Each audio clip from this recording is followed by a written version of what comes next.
We begin this hour with more information on a U.S. retaliatory airstrike overnight in Syria.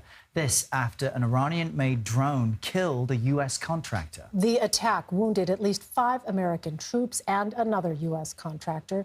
The drone hit a U.S. military base in the northeastern part of the country on Thursday. The U.S. quickly responded by launching precision airstrikes on several facilities tied to Iran's Revolutionary Guard.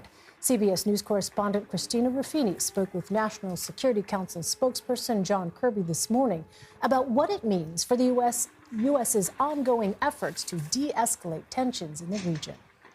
We don't seek to escalate here. We certainly don't seek a war or a conflict with Iran. That's not the goal. We're there to go after ISIS. But we have to do what we have to do to protect our people and our facilities. And that's the decision-making that the president made last night. Nobody wants to see this escalate. And it could stop.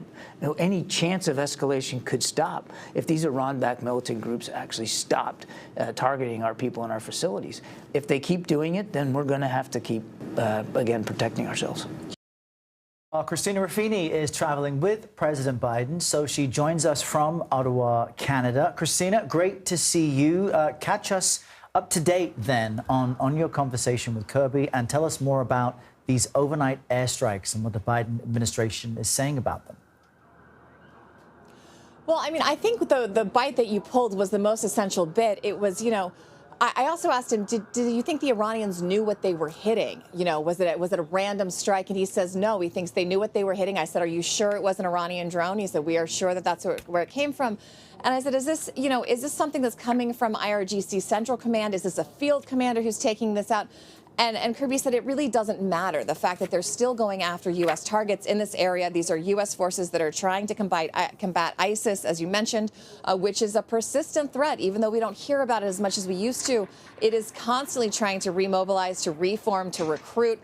And, you know, when you see things like the earthquake in Syria, when you see the economic devastation in Afghanistan, situations like that actually make it easier for ISIS to recruit and to rebuild. So this is something the U.S. doesn't want to take its eye off, which is why they still have forces in Syria and is being targeted by the Iranians. So, I asked, are you concerned about escalation? And you heard him say it's not what the U.S. is after. Iran could stop this at any time. But if they're going to keep hitting U.S. facilities, the U.S. is going to strike back.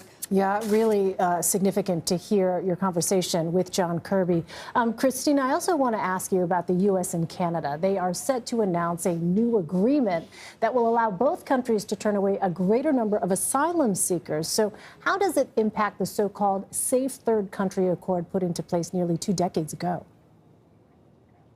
Right. So this is an agreement from 2004. And, you know, we sometimes forget the U.S.-Canada border is the longest international border in the world, right?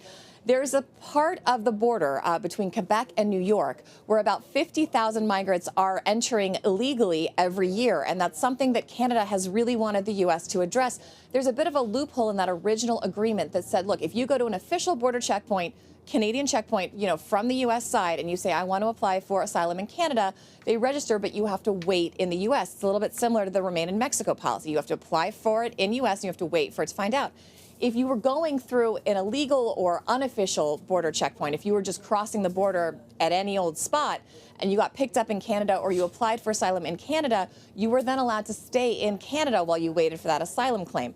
Now, 50,000 people a year does not sound like a lot compared to the numbers we're seeing at our southern border, but in Canada, it was a big enough issue that this was really a priority for the Canadians to remedy this. And officials tell us they were able to work in a congenial manner and hammer that out, and we're expecting those details to be announced later today. Canada will also say that it will accept 15,000 more applications for migrants to remain in the country through official channels.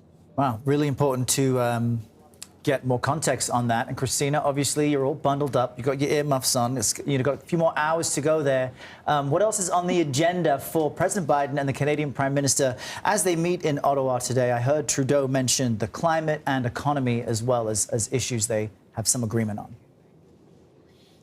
There's actually so much to address. A U.S. official told me last night, you know, one of the one of the hard things about having a good relationship is you're talking about so many different issues. There's a lot to get through. You mentioned climate, you mentioned economic cooperations.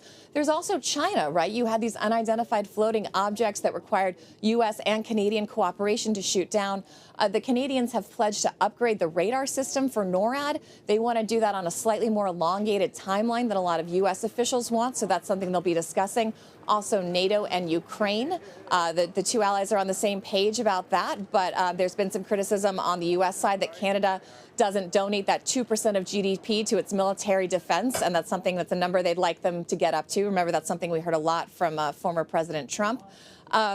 Border security, as we mentioned, green energy. There's a whole host of things they're going to get through, and it's a lot to get through before the press conference this afternoon. So stay tuned, and we'll have to see how many topics they have a deliverable on when they come to the podiums in a little while. Covering all angles, Christina That's right. Ruffini. Christina, always good to talk to you. Thank you. Thanks, Christina.